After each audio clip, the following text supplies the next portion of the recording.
Los saluda como siempre Enrique Castillo Pesado aquí en Excelsior TV y recuerda que nuestro programa aquí, que lo hacemos en la Hacienda de los Morales gracias a las autoridades de aquí, hoy tengo un personaje sin igual, Alejandro Ordorica Saavedra. Él no simplemente fue un gran político, un gran escritor, sí, para mí es un hombre de su tiempo. Le voy a decir algunas cosas. Por ejemplo, fue director de la Central de Abastos, luego fue el director del Programa Cultural de la Frontera, de la SEP, director de Radio RTC, escritor, etcétera, etcétera, etcétera. No nos vamos a ir a esas cosas. Primero, bienvenido, Alejandro Ordorica. Qué gusto, Enrique, muchas gracias por Hay cariño. espacio. Sí, el cariño que tenemos tú y yo viene por dos lados. Uno por tu pareja Marta Chapa, claro, y el otro por la familia, el clan Taibo. Eso es. Bueno, pues sí, y es recíproco. Desde que yo te conozco, Enrique, se dio este afecto, este reconocimiento a ti por tu trayectoria tan destacada en el periodismo. Mucho me distingue este espacio y agradezco la invitación para esta conversación. No, me hablaste como torero, ya hasta me pusiste las banderillas. No, simplemente una entrada, partida de plaza. Yo me acuerdo cuando te conocí, que ibas mucho a casa de los Taibo, eres muy amigo de Paco Ignacio Taibo, y luego de Paco Ignacio Taibo, dos y de toda la familia, como tú le llamas, el clan Taibo. Sí. En ese entonces eres el director de la Central de Abasto, que es una, para mí, la más importante del mundo, o una de ellas.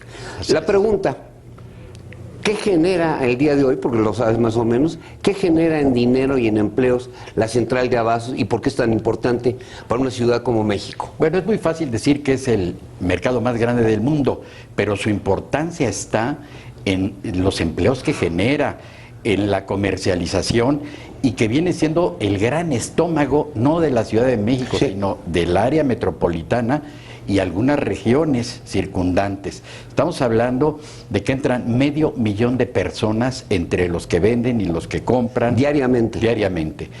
Pensamos en un dato como este de 50,000 vehículos, igual, que están transitando mañana, tarde, noche y madrugada, porque la Central de Abasto nunca descansa. ¿Se conflictúa la zona?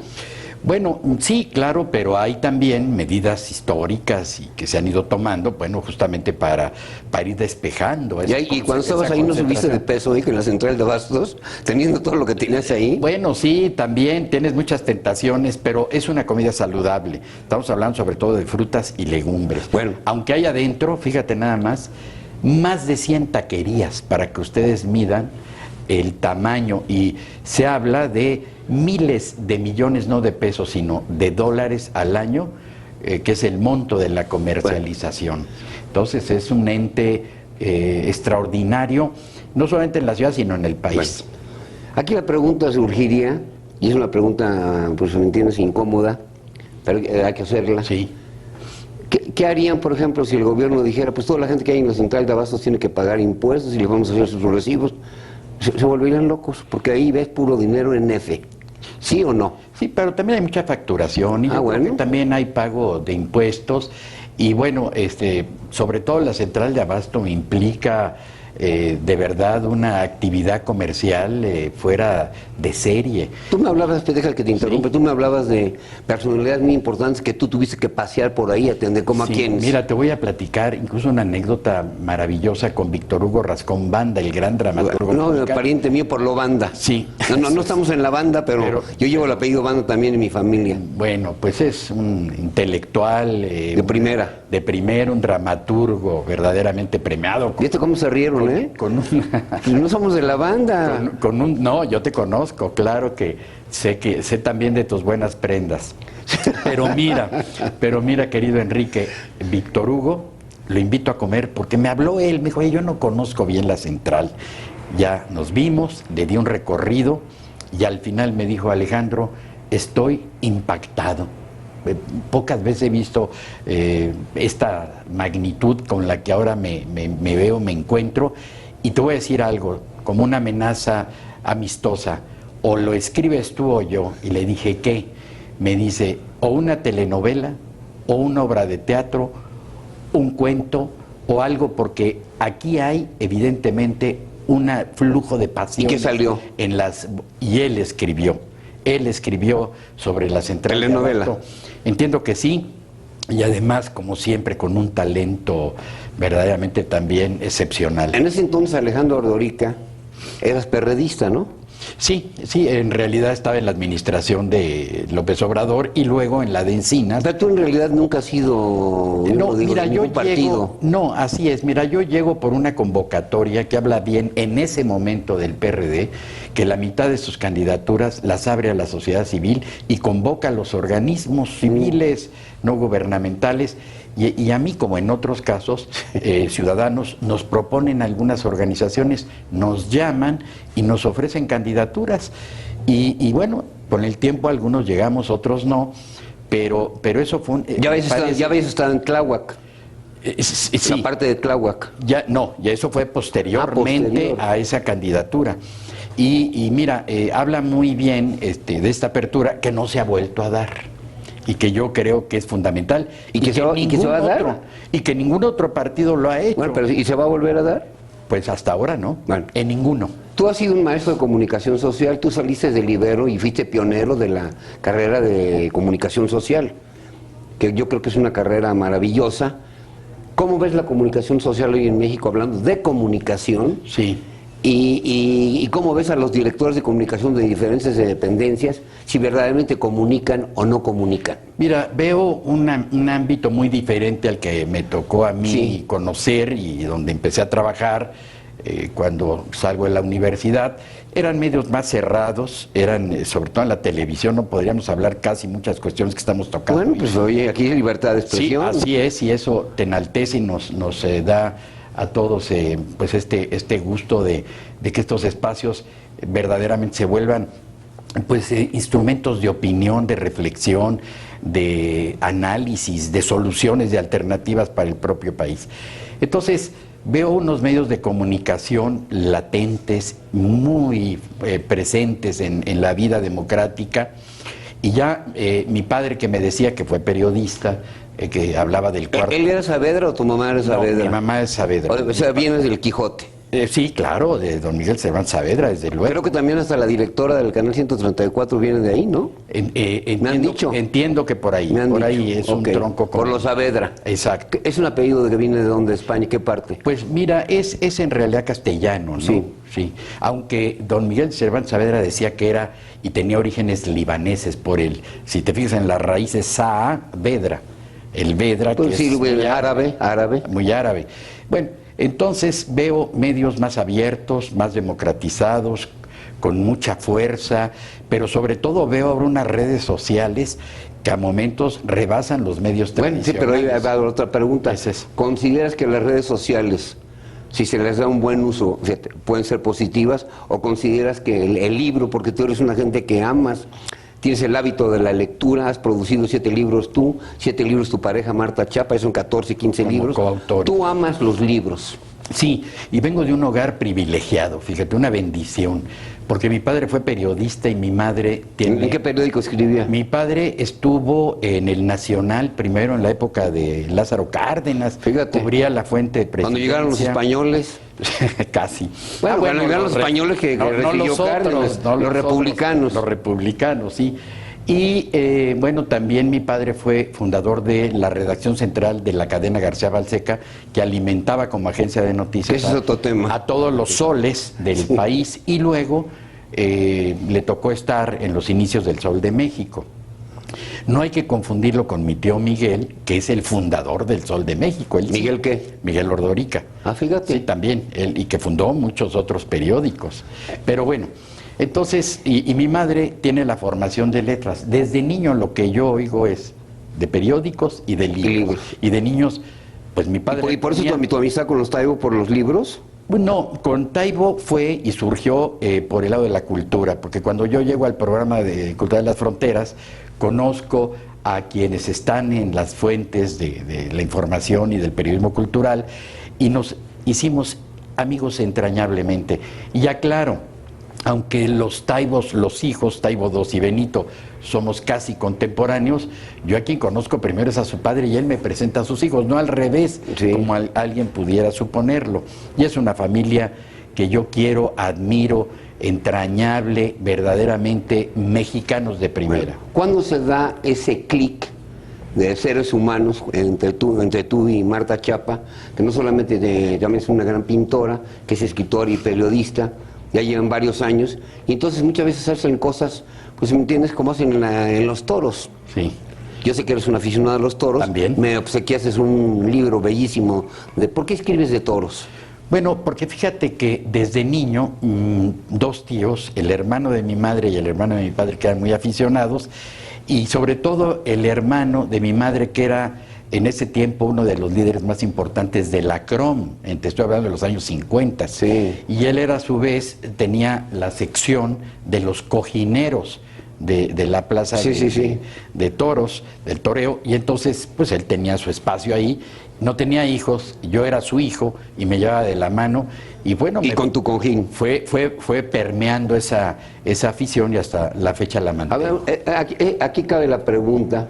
Se ha dicho mucho, y yo no creo que vaya a suceder, no me importa si lo dicen X partido, X persona, de que la fiesta brava, por ejemplo, en la Ciudad de México la van a terminar. Yo no creo, es como en Madrid y en Sevilla. La terminaron en Barcelona, pero por razones políticas, tú y yo lo sabemos. Sí. José Tomás se molestó. Pero aquí, ¿por qué no va a suceder? A ver.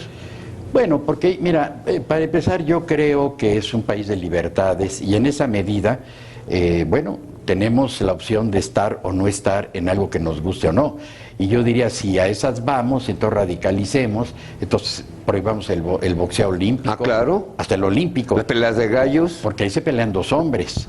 Y bueno, las luchas, pues todo. Entonces, ¿tú has visto la pelea entre dos hombres en cámara lenta, en una cámara? Sí, ¿Cómo se hace? ¿Cómo la se cara. hace? Sí, claro. Es algo grotesco. Claro.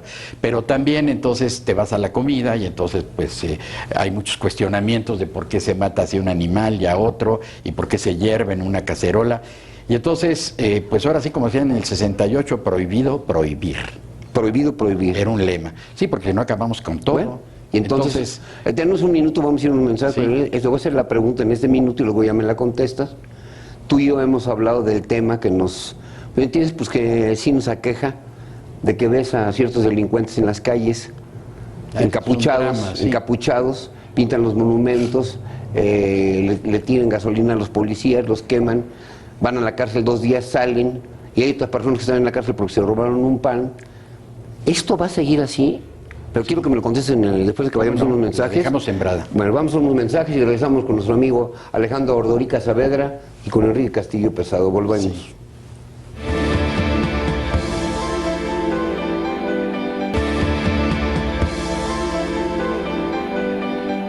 Bueno, pues vuelve usted con su amigo Enrique Castillo Pesado. Si acaba usted de prender su televisor en su casa, esto con Alejandro Ordorica Saavedra, que como ya dijimos al principio, pues es escritor, político, miles de cosas que yo podría decir. Pero aquí estamos hablando de la parte humana, y yo hice la pregunta de lo que está sucediendo en México, que eso es primario.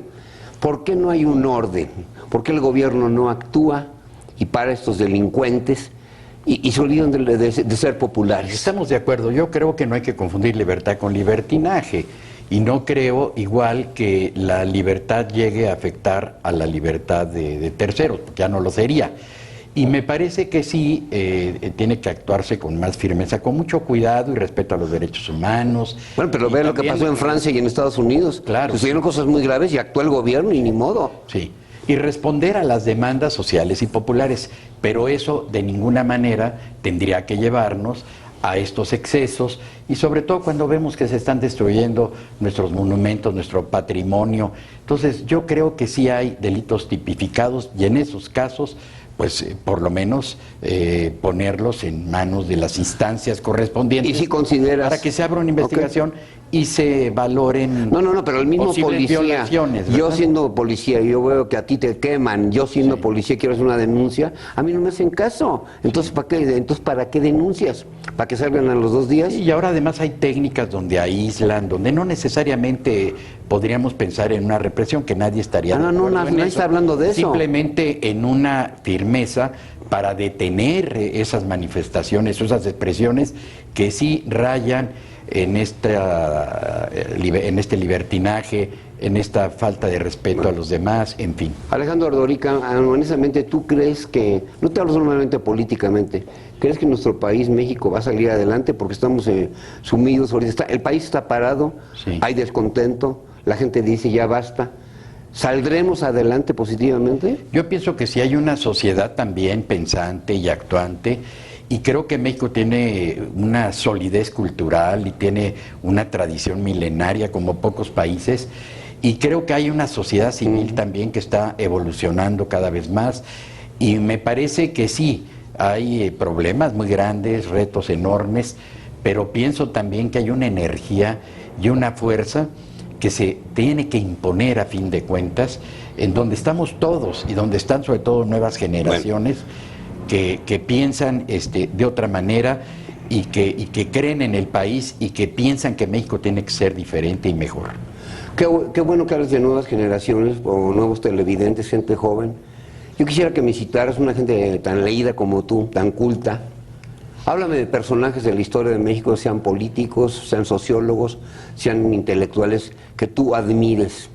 Háblame de algunos, dos, cítame 5 o 6 y por qué. ¿Cómo no? Bueno, mira, por ejemplo, pienso en Guillermo Prieto, sin el cual no se entendería el siglo XIX, un mexicano excepcional, no solamente por sus testimonios cívicos y patrióticos, sino también en la cultura, sus crónicas, sus huellas en el periodismo, sus libros mismos y sus intervenciones también en muchos foros. Guillermo Prieto, luego. Guillermo Prieto, también pienso en Juárez, porque Benito Juárez. Necesariamente tengo que remitirme a esa generación que es una playa de mexicanos. ¿Hablarías de Porfirio Díaz?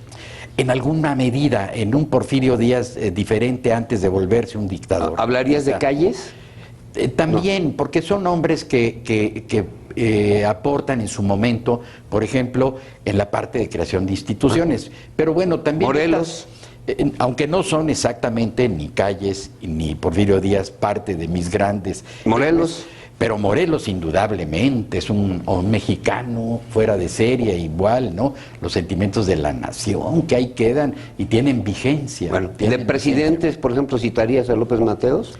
Y ya no te mencioné poetas, López Velarde, pienso en Octavio Paz, en un novelista como Fuentes, y hay un hombre que me llama a mí mucho la atención, que es Ponciano Arriaga, que es el que crea por primera vez todo este engranaje que tenemos hoy de los derechos humanos, al crear, fíjate, es un adelantado de la época, la Procuraduría de los Pobres. Don Ponciano Arriaga es otro mexicano, un patriota y un ¿Te sabes intelectual. algún poema que hable algo de los personajes citados?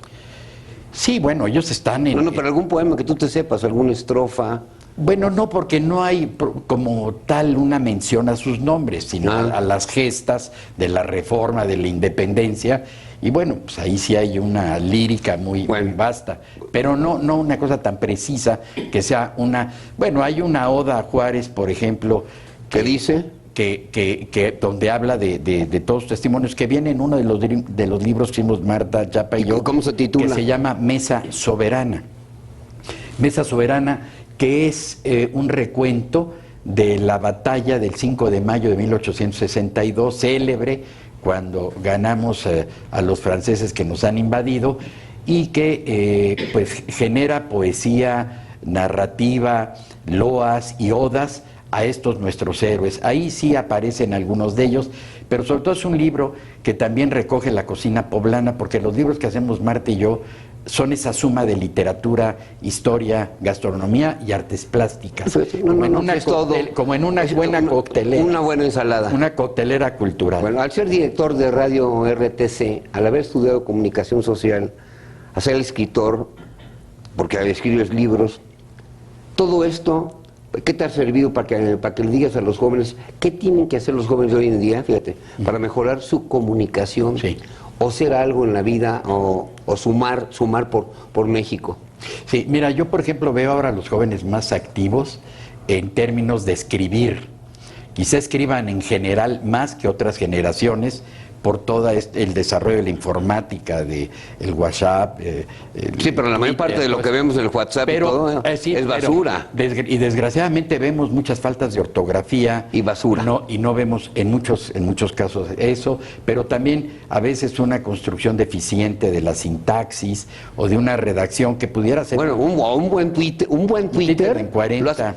Ahí ves la capacidad de una persona. Claro, pero entonces habría que llevarlos más a la lectura, llevarlos más al civismo, que desapareció como materia dolorosa. ¿Cuándo lo volvieron a incorporar el civismo? No, no, prácticamente no se ha dado.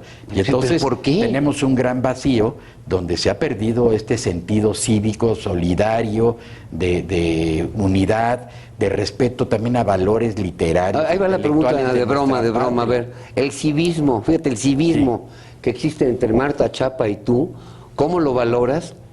Cuando te comes una manzana saludable pintada por Marta Chapa. Te voy a decir cómo, y que no parezca una plática de superación personal. No, nada tan lejos que eso. Pero, por ejemplo, nos han preguntado, bueno, ¿y cómo tienen 12 años? Se ven muy felices, se aman. Bueno, Marta, diría yo, es una gran mujer, extraordinaria artista. ¿Y regia? Regia. No hay una mexicana ni mexicano que tenga tantos libros como ella, 35 sobre la cocina mexicana. Nomás habría que imaginar es un récord. Esa aportación que le ha dado al país, a la cultura. Pero, y su hija tiene un restaurante muy bueno que se llama Dulce Patria, ¿no? Excelente, sí, excelente. Y ella también es una mujer muy destacada. Pero bueno, hablábamos de cómo funcionábamos Marta y yo. Entonces lo que les decimos a muchas parejas cuando nos lo preguntan es, porque ella tiene su espacio propio, yo el mío, pero también tenemos uno en común. Ella tiene 35 libros, digamos, son muchos de ellos de cocina. En lo personal tengo libros de poesía, cuento y ensayo, que es lo tuyo, mis géneros, y otros libros de diversa temática que hemos hecho. Que son a la limón. Y esa ha sido una fórmula de encuentro, de comprensión, de ayuda mutua, ¿consideras que de respeto, de admiración, de cariño y de muchos valores humanos? ¿Consideras que esta es la mejor etapa de tu vida que vives? Pienso que sí, porque ahora es cuando yo creo que estoy más pleno y cuando estoy más consciente y cuando estamos ya más cuajados, espero, más maduros, y donde podemos podemos aportar más, aun cuando se da la paradoja de que pareciera que esta sociedad desecha a los hombres a partir ya de los 30, 35 años, lo cual me parece... Los descalifican. Una aberración, sí. Ya un hombre de 50, 60 años puede ser un viejo que no encuentra... Eso no debe ser. No encuentra trabajo casi en ningún lado. Eso no puede ser. Alejandro Lorica Saavedra, fíjate la pregunta que te voy, quiero que seas honesto. Por favor. ¿Quién sería tu personaje? No sé si existe, o si está vivo, o va a aparecer para el 2018. ¿Quién sería tu personaje? Olvidémonos de partidos. El personaje, la persona por la cual tú votarías y por qué. Mira, yo no creo en una sola persona. Bueno, el equipo. Yo creo en un proyecto y yo creo en una participación democrática y yo creo en un compromiso de todos con todos y yo creo en un cambio que nos corresponde en mayor o en menor medida a todos, pero no creo ni amemos a México. No creo ni en cacicazgos, ni en seres iluminados, ni en esos carismáticos que dicen que nos van a salvar y que 6 años después nos entregan un país en el desastre. Y creo que hemos ido superando esa noción y me parece que no podemos darle ese peso a un individuo, sino a todo un conjunto de comunidad que tiene que ser actuante, responsable y participativa. Yo, por ejemplo, digo, ¿cómo, por ejemplo, sancionar a un político que no nos cumple? Bueno, pues tenemos que participar, pero participar significa en tu colonia, en tu barrio, en tu calle, en tu trabajo, en la familia. Bueno, pero ahí estás hablando de todos los frentes. La palabra impunidad.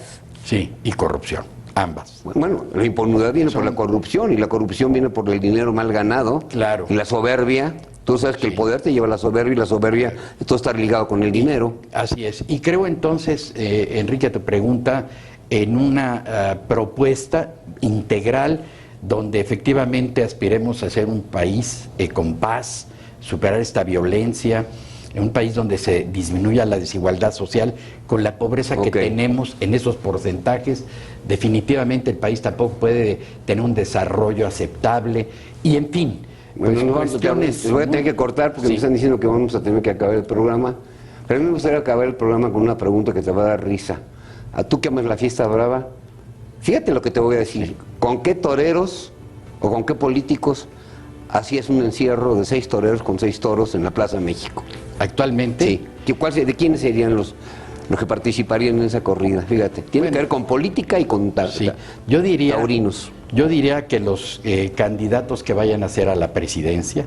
Ya me estás toreando. No, y luego, pues la ganadería que fuera la propia ciudadanía. Okay, no, para que vean cómo se sale por la tangente mi amigo la propia ciudadanía Alejandro Ordorica. Para examinarlos a fondo. Me voy contigo con una frase, Alejandro Ordorica, bienvenido a Excelsior nuevamente. Muchas gracias. ¿Con qué frase nos vamos?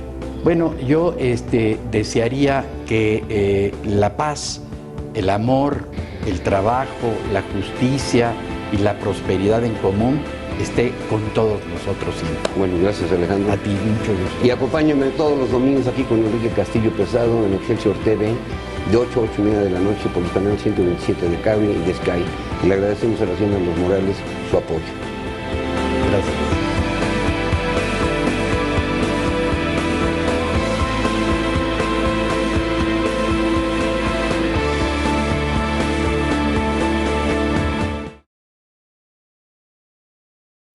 Te invitamos a seguir cuestionando la información con los siguientes videos.